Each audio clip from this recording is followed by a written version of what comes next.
Hey everybody, I'm Taylor OneShot, and this is Wrestling with Pride, and today, in my very second episode as the new host for Wrestling with Pride, I have none other than the Dragon Slayer herself, Fiona the Dragon Slayer. How's it going? How's it going? I'm doing well. How are you? We are currently snowed in here down in Texas, which means there's any snow. That's if there's like just a little bit of snow, we're snowed in. So. Ooh, yeah, it's that global warming, and apparently that doesn't cause coldness, from what I'm told. It's climate change, and so I mean, there's snow in Texas, so you do the math. Right? Yeah, we're expecting an ice storm tonight or tomorrow in New York, and potentially power outages and all that fun jazz. But we're used to cold. I'm in the mountains, so I'm used to cold and freezing and all that stuff like that. Yeah, that's sensible. Yeah, being up there, you have to be on good terms with snow, I think. Yeah, I do my little please don't snow on me, please don't snow on me. But no, I'm set up and packed. I'm glad to know that you're at least cozy and comfortable. But outside of the, you know what I mean, the normal, hey, how are yous? Why don't we just start it off? Let us know, let the audience know a little bit about Fiona the Dragon Slayer, kind of like who you are as a character, who you are as a wrestler. How do you see Fiona the Dragon Slayer? Let's see. Oh gosh, so much to cover. Who am I? Well, you know, the name comes from the fact that I slay dragons regularly, and other manner of beasts, things that terrorize the township and that sort of thing. They come to me to exterminate those beasties. I do have a palico who sometimes comes to my aid when we go on the hunt. This is Paz, by the way. Hi, Paz. Say hi. She does not wrestle with me. Oh, that would be adorable. I would love that for you. Yeah, she's still in training, so I think she just did her first suplex the other day. Good job, Pazzy. But yeah, I you know, I'm as far as a wrestler, I just, you know, I find myself in these situations where I'm needing to assert myself, and you know, I too like gold and treasure and glory and things. So that's something that certainly draws Fiona's eye. One great reason I go dragon hunting is because they have big troves of treasures to receive, and I like to think I'm a woman of the people, and I bring that back, and we all, you know how it goes. So yeah, that's kind of me. Just kind of fell into wrestling, and off I go. Awesome. No, that's amazing. That's amazing. So it seems like you're a very a fantasy-based character, a very or person in general.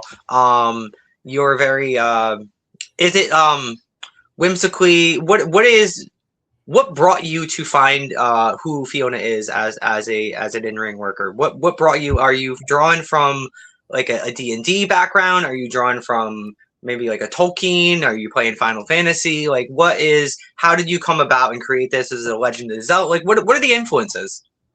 I'll just let you keep naming stuff because all of that's pretty accurate. Yeah, you know, swords and sorcery, anything in that vein, you know, the Tolkien, D&D tradition of things, through all the way through, you know, I mean, anime, there's plenty of anime I pull from that, you know, itself pulls from the same sources that, you know, you just named. And yeah, and video games, obviously big. I mean, listen, wrestling is kind of a nerdy thing to begin with, so it's really not too far gone for there to be these you know, really wide overlaps, and I definitely lean into it.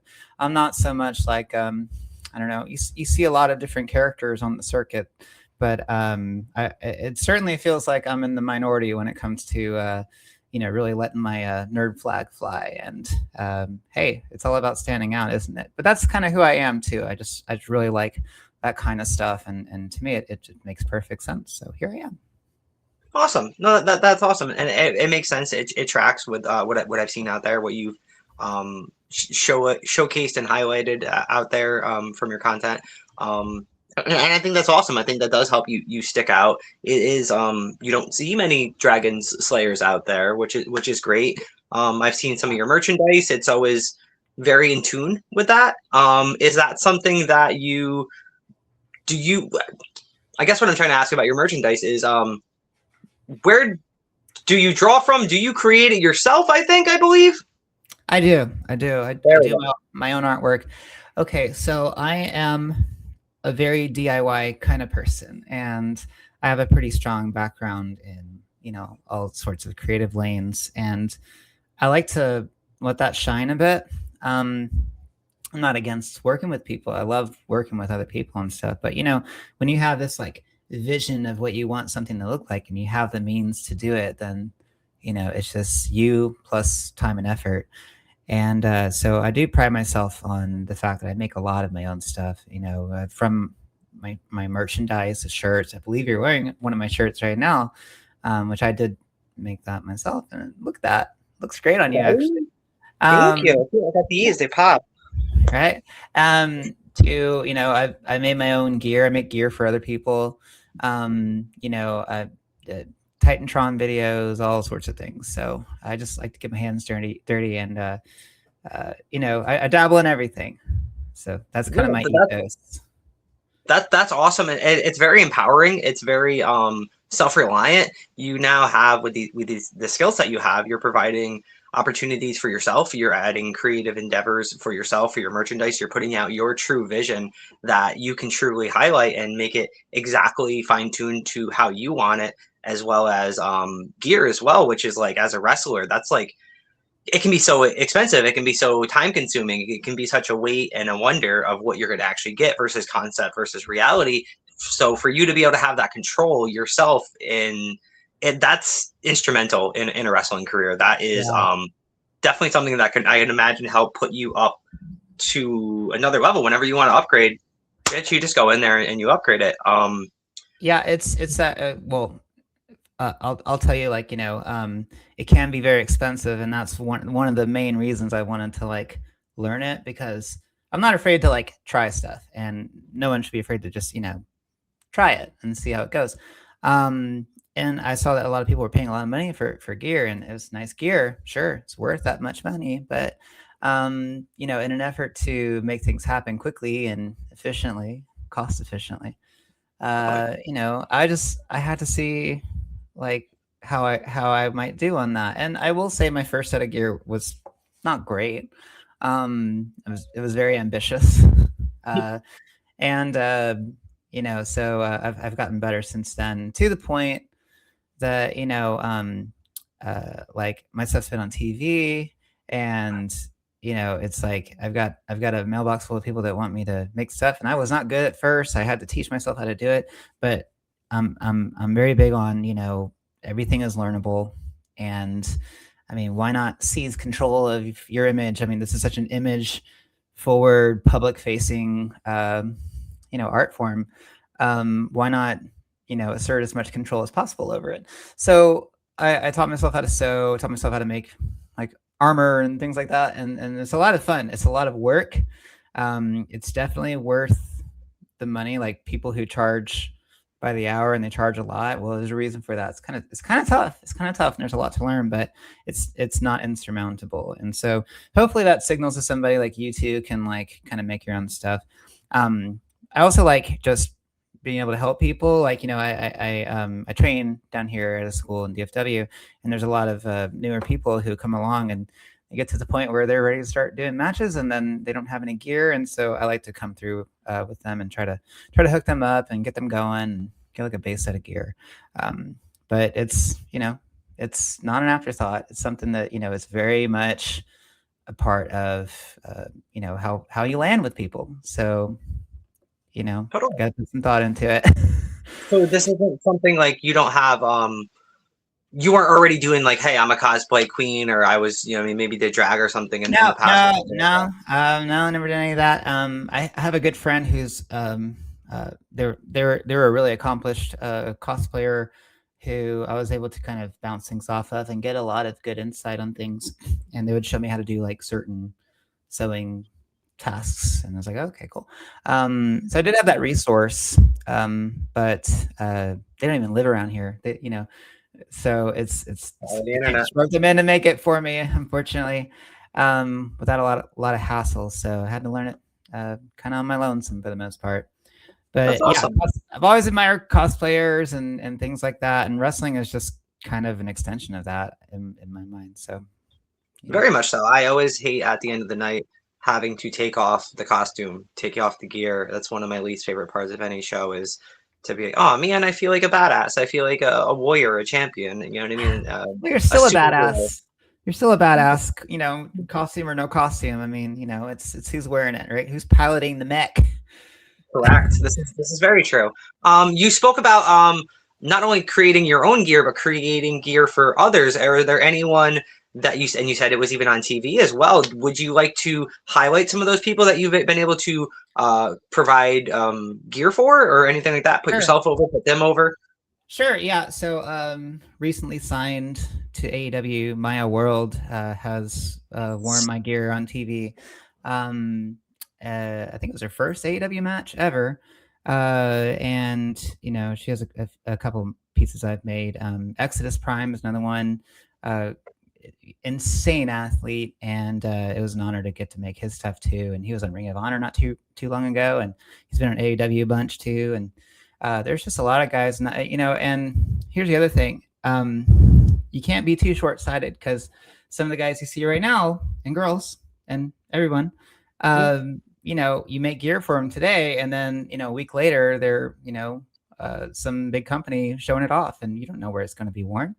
Totally. And I like to think, not to take anything away from anybody, but I like to think that I played a small part in Sorry. helping them get somewhere, and that's a Yeah, good feeling. absolutely. So we should That's all amazing. You can be, help elevate yourself and other people. yeah, we should all be in float all boats, and we'll all get there. We'll get somewhere good. No, I love that. I love that. And you're able to make resources, make connections, build friendships, grow your creative art and your creative endeavor. That's truly amazing. When you talked about creating early gear, especially for young first up and coming talent, are you a part of the creative process with those talent in regards of like helping them find who they are, or are they bringing ideas to you, or is it a mix and match of the two? That's a good question. I don't pull a lot of strings creatively. So like, I'll definitely workshop ideas with people if they want my thoughts on things. I feel like that's something I'm strong at. But I mostly just like hearing ideas, and because I love character. I love, just when people have this like, grand vision of things, and it's like, oh, how do we weave that in, like uh one of my pet peeves, I guess, is when people are told to dial it down, or like people won't get it, that kind of thing. It's like, I feel like the best stuff is the stuff that you have to take a risk on, like you have to let it go for a bit, and see what happens. I think people are too safe sometimes with a very, it's a money driven industry, right? Any industry is, but it's very much like, you can't lose sight of like, oh, this has to get people to come out, and we got to buy tickets and stuff. Yeah, sure, there's that.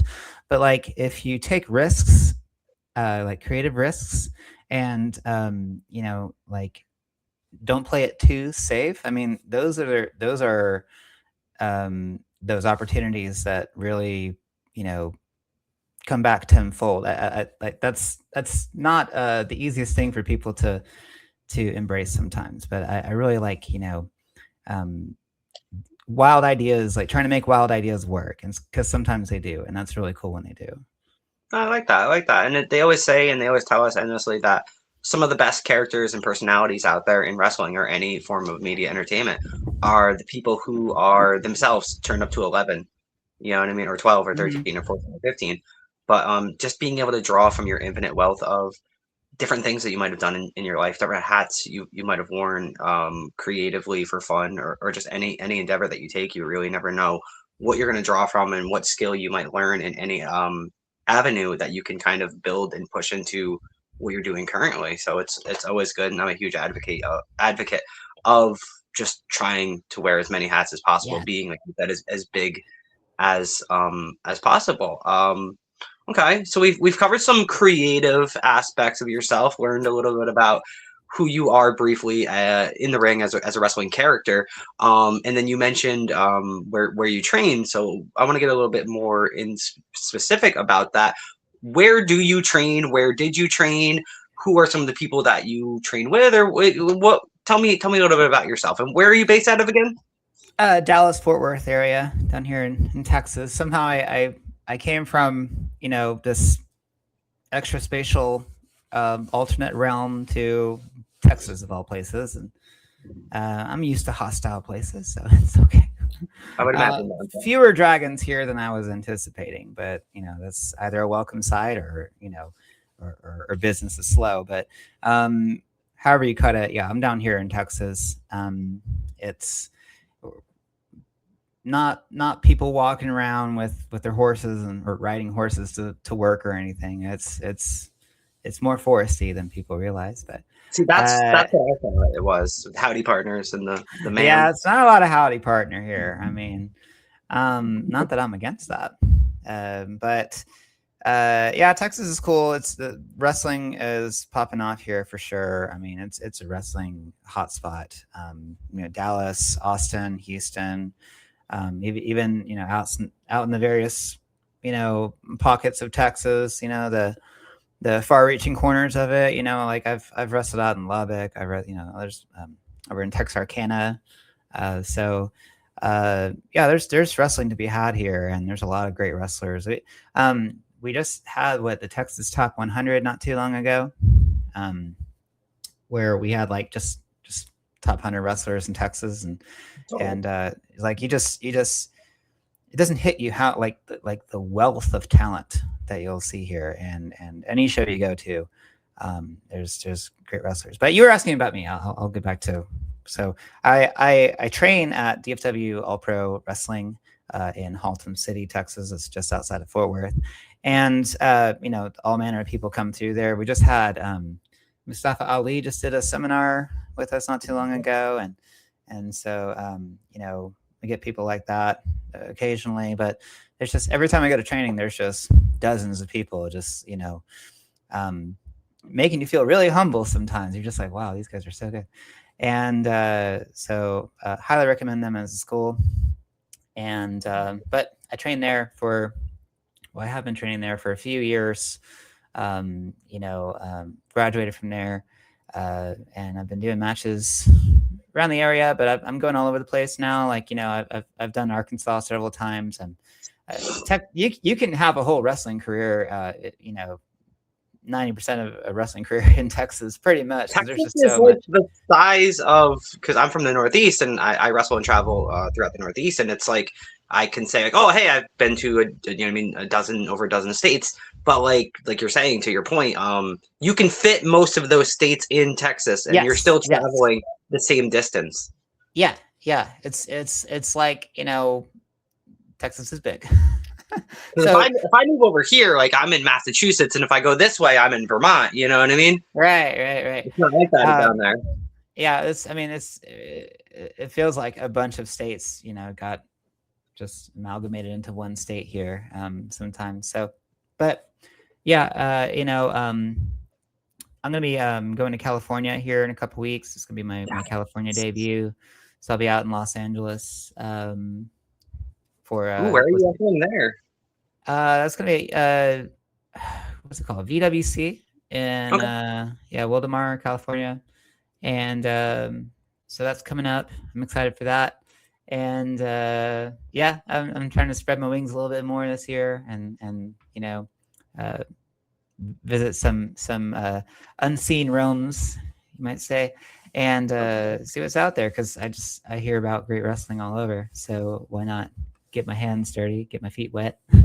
So what's up? Gather up your gemstones and open up a portal and there just you walk go. on through. Now you're getting it. Yeah, exactly. Yeah. Anyway, So in regards to that, and I think you briefly touched on it for a second, how long have you been out there in the independence? Like outside of the training time that you put in, how long have you been on the circuit? I've been properly doing matches for only a couple of years, so 2 years, and I've been a graduate for just a little less than that, so about a year and a half. So it's one of those things where it, the academy, All Pro Wrestling Academy, DFW All Pro Wrestling Academy, is really good about making sure that they don't push you out until you're ready, right? So there's this multi-step thing you got to do to get to that spot, and that's for a lot of good reasons, and I think that's really good. I hope that every wrestling school takes that into account. Like, you don't need to like just push people out after, like, you're not ready to wrestle after 6 months like that, in my Yeah, three, opinion. 4 months. No. Yeah, no, because you We're need to be doing bump safe. months, I think. Yeah, you need to be knowing what you're doing. So it's a comprehensive program before you really get rolling. And if that's a turn off, then But You need to be in it for the long run. You need to commit yourself. You need to yeah, put in the work, and I'm glad that they do that. wrestling is not something you do for a year and you're done. It's like it's an undertaking, and Yeah. so it should be treated as such, I think. And so, but I've been through that whole. I don't know. I'm throwing my remote around, but I'm so used to like holding a sword or holding a shield or something. Yeah, it's that manual fixation, I guess. But yes, so yeah, go to school. Love it. Stay in school, right? Because the training School. never ends. It never ends. We're always students of Okay. the game. Well, I guess I should disclose I'm also a teacher, and not a wrestling teacher, but I teach other things. And Do you teach dragon slaying and tomes and books and ancient texts and scrolls, or what do I you do? I do teach from tomes, from time to time, a tome time to time. A time or two? Yeah, but no, I've worked as a teacher for over a decade, so school and like staying in it thereof is really important to me. It's amazing. Yeah. What level do you teach at, if you don't mind asking? I teach high school. Ooh, Yep. fun Yep. and interesting, and I'd imagine personalities you're dealing with.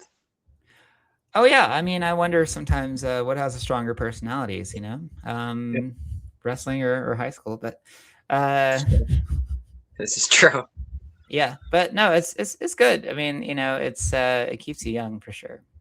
I would imagine. That's awesome. That's so cool that you're giving back, not only in the world of wrestling, and you're putting your best self out there, but you're doing it's seemingly over a decade. You said a great job of educating our youth, and that's education is so important, and it never ends. So I totally commend you for that. That's awesome to hear. Yeah. Yeah, it's good. Oh, we'll jump back into the world of wrestling here for a little bit. What what is your, like, outside of who you are as a wrestler, as a character? What drew you to wrestling as maybe a kid, a young adult? Where were you at when you fell in love with wrestling? Tell me a little bit about that. I have liked wrestling. Like is not the word I really should use. I've been quietly obsessed with wrestling since I was a small child. My older brother, he was really into like WWF stuff, and so we were always like, we put it on TV, but like it was like Macho Man era. It was like that kind of stuff. Early '90s, I guess, and we had the Like the little New Generation or something? Bret Hart, yeah, Diesel. it was like around that time. We had like the dolls and stuff. What do they call them? Like the plush stuff things. They're not dolls. They're action figures. Well, they weren't action figures. Like, it wasn't like GI Joe and stuff. It was like the one, like these guys. Oh, okay, yeah, like the buddies, the Yeah, the bending, not bending buddies. buddies. Yeah, pillow I don't know the guys. names. I've never been a toy person. Like, like I don't collect toys or anything. But like, but yeah, that was kind of the era I grew up in, and then of course Attitude Era, like sunk its fangs into me, and that was cool. And you know, you watch some WCW and WWE, and I remember catching ECW. The first ECW match I ever saw was one of those RVD versus Jerry Lynn matches, and I was sold from then on. I was like, this is great. That's a definitive wrestling question. It's like, what is it? What's your favorite RVD Jerry Lynn match? Yeah, right. I think it was the first or second one they did. That was the one I caught. But You catch some people. I've heard plenty of people. They say like, "Oh, my favorite match is RVD versus Jerry Lynn," and then you're like, "Well, which one?" You know what I mean? Yeah, I don't know. I don't catalog them, but it was something like that.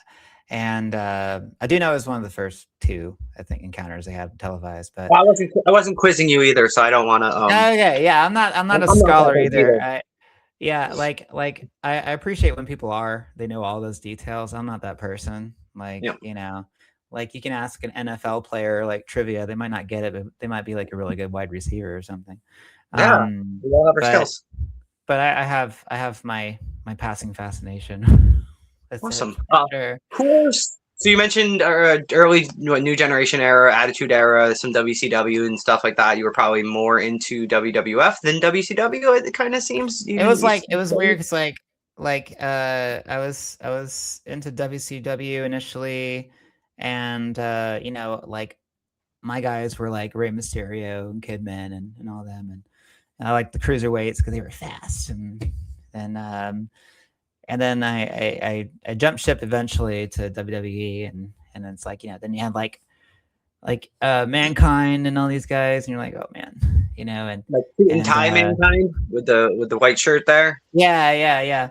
I remember like learning who Mankind was, and then people were like, oh yeah, that's Cactus Jack. I'm like, who's Cactus Jack? And then off I go on the internet trying to sleuth my way to, you know, understand the lore, and it's just this endless lore dive, and so I was really into that. I'm really big on lore, if you don't know.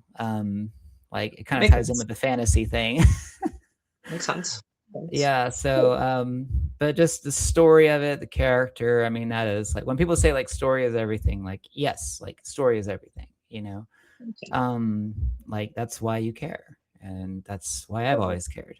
It makes sense for you, teaching background, the fantasy, the lore, the tomes, all of that stuff. So that kind of makes sense that you would gravitate towards stories, and then also quick wrestlers. I saw you mentioned Billy Kidman, you mentioned Rey Mysterio. Are there any other people who were influential to your career? Maybe some female wrestlers, or just like who outside of those two, to touch deeper? Who are your guys and girls growing up, and even right now?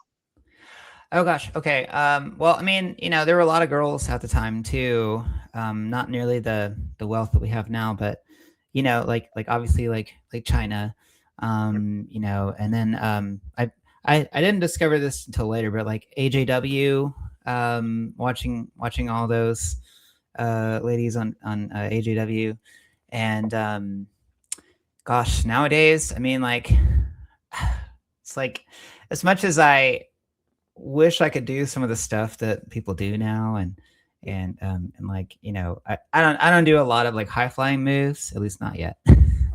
I'm more of like a powerhouse kind of wrestler, and I'll throw kicks too, but you know, like I see somebody just flipping around, like I'm just like, look what the human body can do. That really always impresses me, you know. Like as long as we're telling a story and stuff, but nowadays, gosh, I mean, you know, I'd have to think on that, because I would hate to leave something out. I freeze when I have to come up with a list, you know. I really like I like a lot of these like Japanese wrestlers, so like Kairi Sane, and you know, Asuka, and then you know, all the Stardom girls and things, and gosh, there's too many, but there's some of my favorites to watch still, I think, because I'm a gear maker, and their gear is just incredible. Like I love Joshi gear. So their presentation's on another level. They really bring it, and they understand who they are as characters. Yeah, I love it so much. So. Heck yeah. Yeah, see, it's hard for me to make that list on the spot too. I just like default to like I'm like, oh, Kenny Omega, Gordon Grace, Yeah, Sting, okay, Shawn yeah, yeah, Michaels, yeah, yeah. and then I'm like, ah. Outside of that, I start struggling. I'm like, oh no, what's going on? Please don't ask me this question again. Yeah, I totally dodged your question, but I'm also just not a list person. I respect it. I respect it, and I get it. You briefly even touched into like who you are, because I'm a move bitch. I mentioned this a lot. I'm a move bitch. I like to A move do. bitch, get out the way. Yeah, yeah. Hey, not I'm not ludicrous about it, but I'm a move gal. What are and we're jumping all over the place and around and stuff like that in this one. What are some of the go-to Dragon Slayer moves? What do you like to do in the ring? You mentioned being a powerhouse, throwing some kicks. You're not necessarily an aerial assassin yet. What's the finisher? What's the signature? What do you throw around? Oh, finisher is it looks like a one-winged angel, but it's not. It's Final Heaven, and yeah, they go up and then they go down a lot harder than they went up, and yeah, so that's Final Heaven. I That do like okay. electric chair device? We'll say again. It's from like that electric chair kind of setup over the Yeah, it's shoulder. kind of there, and then some stuff happens, and just yeah, 1, 2, 3. But yeah, I mean, I throw yeah, I throw some draconic moves too. I'll do a dragon suplex sometimes. Makes You sense. have to, right? How else are you supposed to suplex a Tie it dragon? in. Tie it All in. right, and tie it in, right? I love Cinch it. up, Oh, get low, off we go, and you know, so I like to throw big knees and things like that. So whatever it takes, whatever it takes. But I like a big wallop, knock them I love down. that. I love that. Okay, so we're gonna jump around. We know who you are as a character. We know a little bit about who you are as a person. You're a gear maker. You're a teacher. You slay dragons. You kill things from Texas, and specifically mythical creatures. Um, If I ever see a so giant since armadillo, then it's going down. this is Uh, true, maybe they have a cowboy hat on and they say, "Ma'am." Ma'am. Who knows? Who knows? they're not that polite. If they were, I'd let them slide. I think just a big That's true. That's dragon-sized fair. armadillo. Does it have wings? Is this a winged armadillo? It might be. There's a lot of radiation in the air and coming in from the ocean, unfortunately. I guess okay. This is more Um, like Fallout than anything, but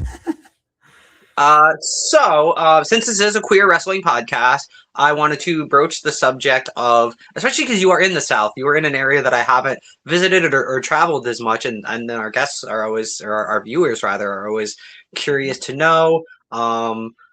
What is it like for you? And this is like the one hardball question that I throw out there for certain guests. What is it like for you to be a trans woman in independent wrestling, especially in the South and in Texas? What's that like for you?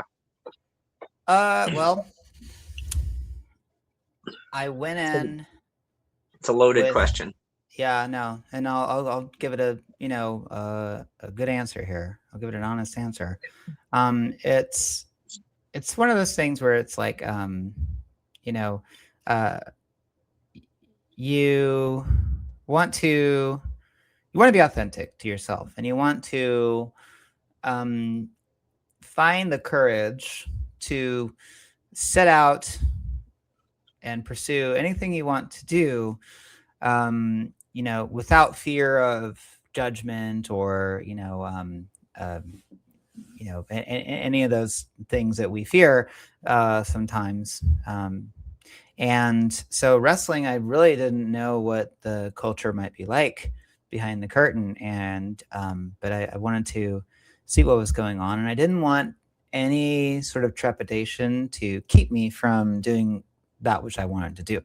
Um, that said, I got into wrestling, and while every now and then, like there'll be like a flare of something that I don't like as much. Maybe like an opinion here or passing comment there. For the most part, even down in Texas, it's been a pretty inclusive environment. It's never really presented an issue, as far as like people I work with or even the fans. I mean, like it seems like like it's cool actually. You go out and people are cheering for you. You're up for the women's championship sometimes, and it's like everyone's, like it's like how it should be, and it's nice, it's reaffirming. um but it's also scary, and I get why people wouldn't want to put themselves in that situation, or maybe wait until someone kind of blazes a trail. You are one of those people who has open pathways for other people, and so I hats off to you. I appreciate that very much. You start to uh assume this responsibility um for people like yourself, where it's like, I'm making this easier for other people to do what they want to do, and it's that can be a really fulfilling thing. And so it's one of those, like, I'm pretty young in my career here, but it's one of those full circle things, and you just kind of leave a place better than you found it. Yeah, I think just if anyone's like a queer questioning, whatever it is, like, don't let that prevent you from going after stuff, doing hard stuff. I mean, you know, being trans is hard enough sometimes. And so you can either say, like, I don't want to stack my plate any higher, which is totally understandable, or you can say, I've already been through the fire and nothing can be as bad. So it's just different ways to kind of frame it in your mind, and that's kind of how I think about it.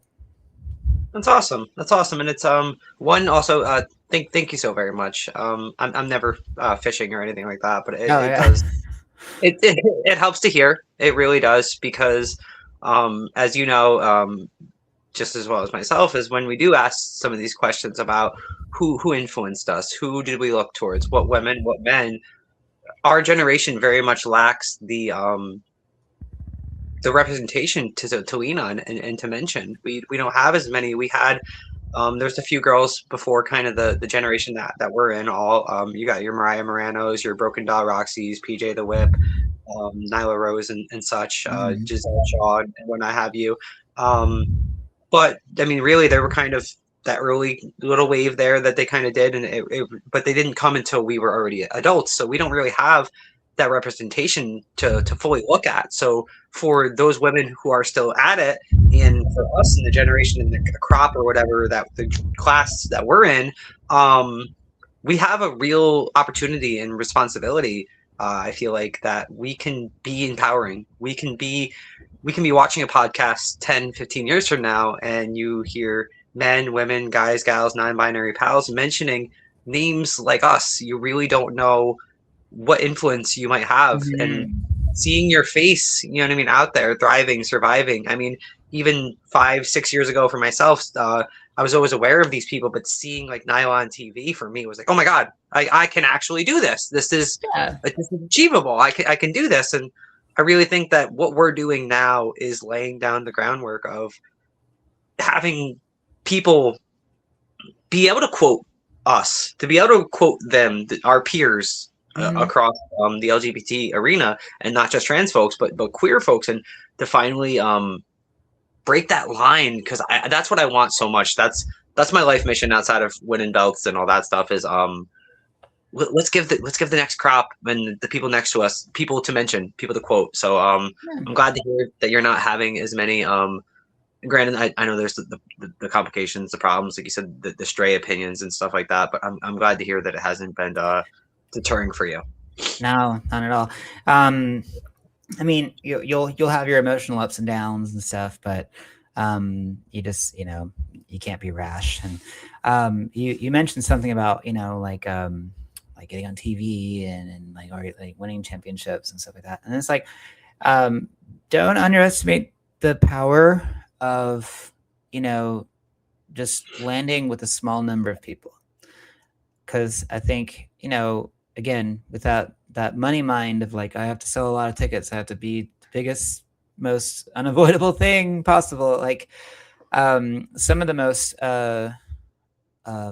like comforting and reassuring moments for me have been just when one or two people come up and just thank me for being a part of things. And it's like, if you can change one person like not one person's night and like, have an impact on even just like one person. It sounds kind of hokey, but I mean, that's you have changed the world in a sense, and it doesn't have to be this big grand thing, and you don't even have to necessarily know you did anything.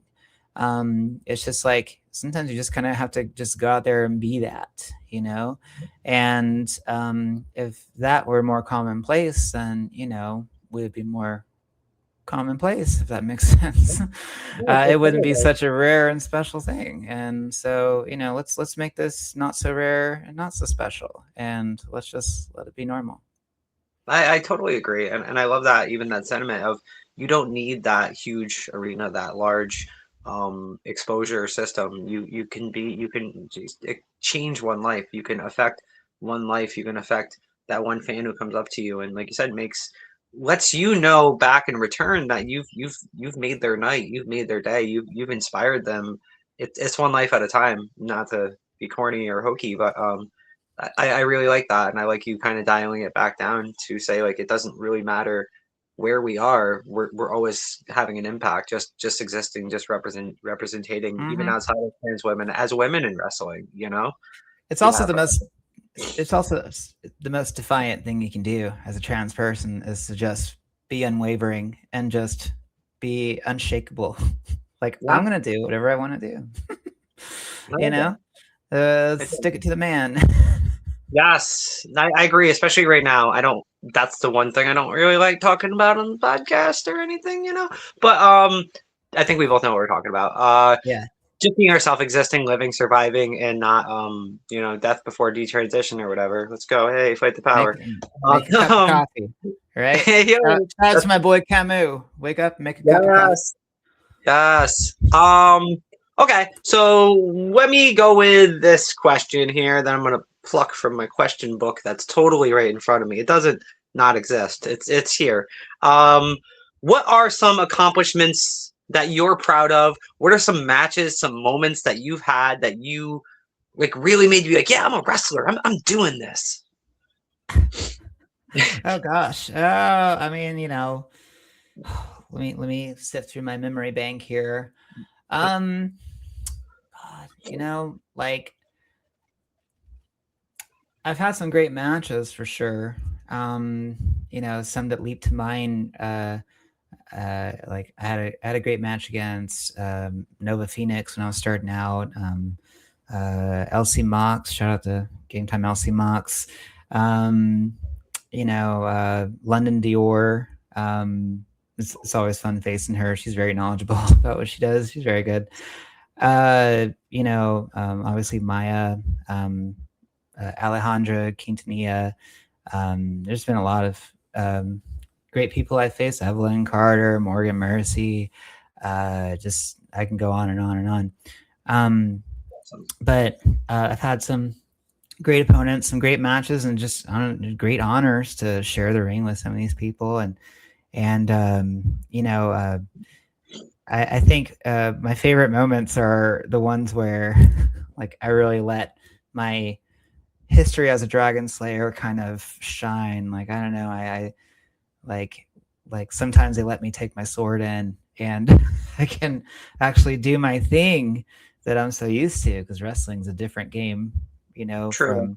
from slaying mythical beasts. So yeah, one of my favorite things I've done was when I fashioned this 6-foot great sword, and I brought it into the ring, and I really let someone have it, and that was like, well, it's not my best swordswomanship, I guess. It was really fun, kind of like bringing these worlds together, and you really see what I'm about, and so moments like that stand out to me. But yeah, I'm just happy to be a part of things, and That's awesome. It's awesome. yeah. I love that. I love that you get to use your swords womanship. Yeah, is that the right word? I don't know. I'm trying to I be would have used maybe PC, or black woman smith, but that sounds racy even I too. don't think they call him a. I don't know if they throw the person in the middle. They're just a blacksmith, or But is there like a smith woman? Is there a woman adjacent name to black? like That's what I was struggling I with. think it's I think it's just Smithette. It's like a Smurf Smithette. situation. Yeah. Okay. You got Okay, Papa and Smurf Smurfette. and all Smurfette that. is canonically transgender as well because there's no female Smurfs, and sure enough, there she is. Wait. Okay, I have to do the math on that one, but I'll take your word for it. I'm not like deep into the Smurf lore, but from my You're understanding, that not? is true. I've No, got yeah, 10 Smurf Smurfologist. wiki tabs open right now. I'm Oh, looking at it no. and I'm looking for what you're talking about. Yes. What's this Um. about? Gargamel? Yeah, I don't know. Who knows? But outside, okay. So let's put Smurfs in a box where they've been for the last 15, 20 years. Um. So my next question is kind of piggybacking off of that last question of things that you have done. What are some things that you look forward to? What are some things that you hope to achieve over the next year or so in professional wrestling? Let's see. It's hard I because we don't mentioned always control our own fate. Yeah, well, it's so difficult to envision what you have not seen. Wow. And so I'm trying to make things real and bring them into the fray, lend them some reality. And so one of those things is going out to California and going out to different parts of the world. Um, I have an opportunity to maybe wrestle overseas in the not Ooh. too distant future. I'd like to see if I can capitalize on that, but just go different places. I I always felt like in due time I would, um, you know, um, come upon like some sort of title, some sort of championship. But who knows what lies ahead? I certainly would not be opposed to that, and so I'll just have to keep grinding till I earn that opportunity. There are some opponents on my little pet list that I would still like to face.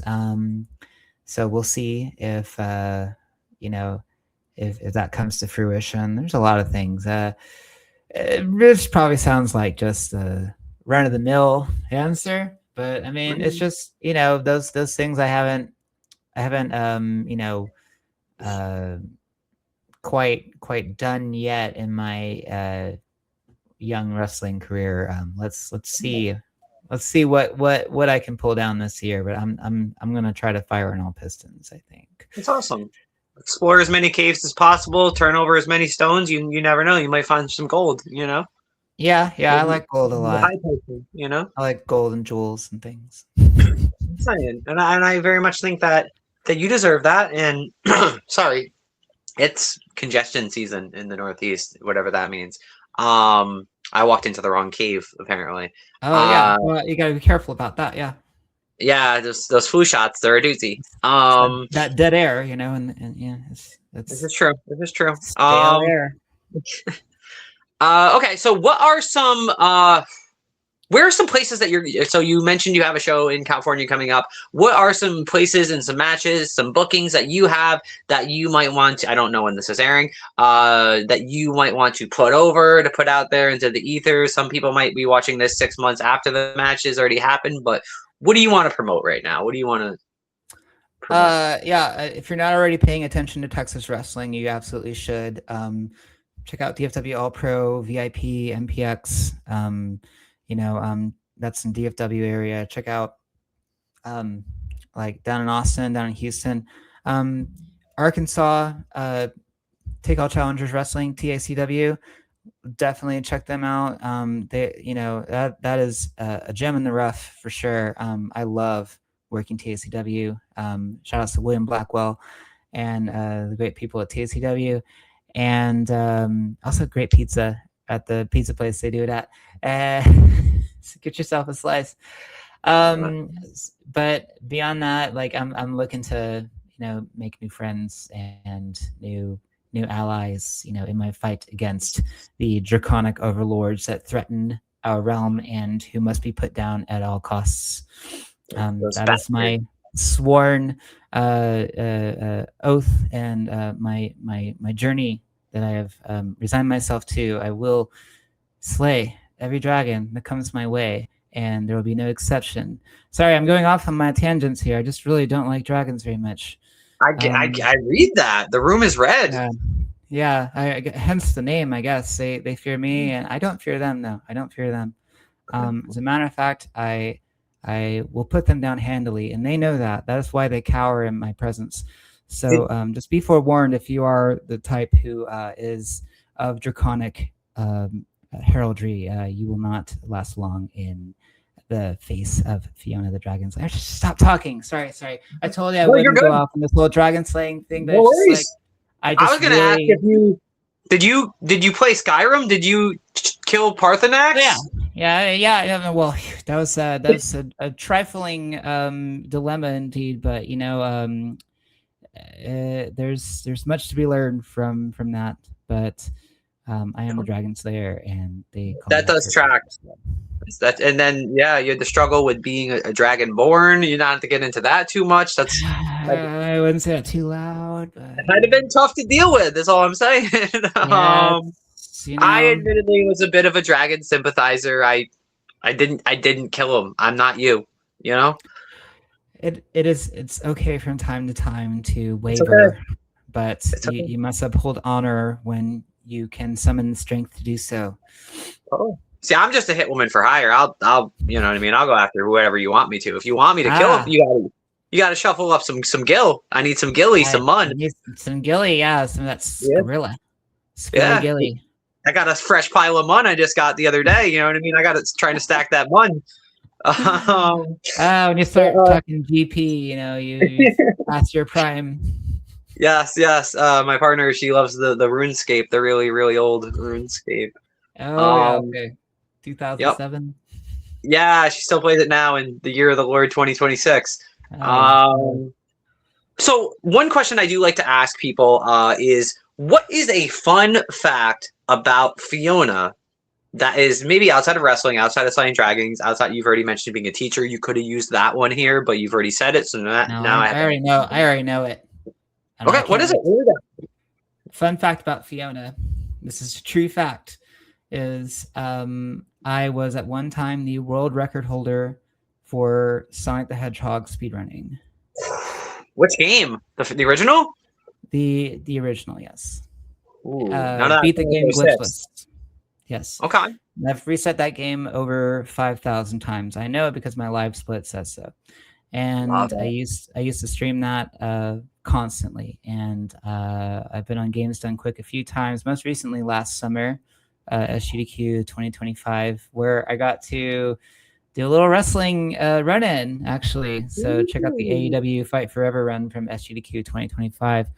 Shout outs to Pork Bun. But Sonic the Hedgehog is kind of my calling card. I'm a bit of a Sonic freak, not evidenced by my place here, but there's plenty of Sonic stuff just off screen. You can't see it. Yeah, it's right over there. The huge 7-foot Sonic in the background. All Sonic, but I've done some stuff for Sega. That used to be like the thing I did before wrestling. That's amazing. I grew up on Sonic as well. I love Sonic. Sonic 2 was one of my favorite games. I still have a proud memory of my father waking me and my older brother up before Christmas and be like, "Don't tell your mom about this, but we're going to open up the Sega Genesis and play it right now. You have to act surprised on Christmas." I love that. Yeah, it's a favorite memory of mine. All right, so it was awesome getting to know you. It was awesome talking to you. It was truly you too. One of the last things that I like to kind of throw out there into the air is, where are some places that we can find you digitally? How do we get to your merchandise that you make yourself? How do we, as a wrestler or a cosplayer, reach out to you to get gear made from you? Where do we watch your matches? Oh gosh, I'm working on getting everything kind of localized, so it's like not so disparate and spread out everywhere. But thing. We lead busy lives, right? But I'm mostly active in the Dallas area, and soon that will continue to expand. But come down to Dallas and check out a show, and hopefully I'll be on one of them. But if not, you'll see a great show anyway. And Awesome. I'm on most social platforms. I'm on Facebook, Instagram. I'm not on Twitter for reasons, but I am on Blue Sky. Twitch, obviously. Look for Slayer Fiona or just Fiona the Dragon Slayer. I should come up. Fiona Macpherson. That's MacPherson. And yeah, there you go. It's not on there. It's Yeah, I was looking that's for it. I'm bad at that, cameras. yeah, that's my Earth name.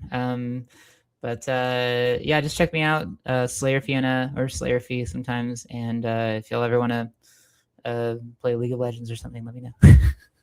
Sounds good. Sounds good. I love that. I just lately got back into streaming myself. I'm streaming Final Fantasy VII Remake Retro Intrograde or whatever. Seven. Oh, the integrate. Yeah, you'd like the thing I'm making right now. Actually, I'm making some armor that's very Yuffie inspired. Oh, that's cool. Ooh, Yeah, I'm this making is the some. one tattoo I have. I've got this Yuffie inspired armor piece that I'm working on right now. Actually, I was doing this one. So yeah, Cool. gear We'll making. reach out to you, like you said, Facebook, Instagram, Blue Sky, Twitch. You stream on? Yes. Love it. Yes, I do. Love it. Well, it's been truly fun talking to you. Truly amazing getting to know you. You sharing with the classroom as it was. I really appreciate your time, especially filling a quick opportunity. I really and sincerely appreciate you, and I'm No problem. really glad that we were able to make magic out of everything. I'm not a magician. I'm not a wizard, but you know, I learn from the best. I love that. I love that. Swords are more. You're more of a swordster than a spellcaster. Yeah, I dumped all my stuff in dexterity instead of faith. So we're working on that. I'll level up. I go intellect and persuasion myself. You know. Oh, let's see. Yeah. Let's see what That's how I get the bookings. It's a lot of persuasion, opening up dialogue trees. You know. Yeah, you should see my dialogue options when I'm talking to bookers. I'm like, me, open spot, me, maybe. I gotta get that out of the single digits. We're working on that. All in due time. All in due time. But like I said, it was tremendous talking to you. But I think we're at like a really solid episode time here. So with that, I will say that it has been tremendous and amazing having you here. And this is episode 2 of Wrestling with Pride with Taylor OneShot and Fiona Macpherson. Sorry, Fiona the Dragon Slayer. Thank you for your time. Take care. Have a great day and goodbye.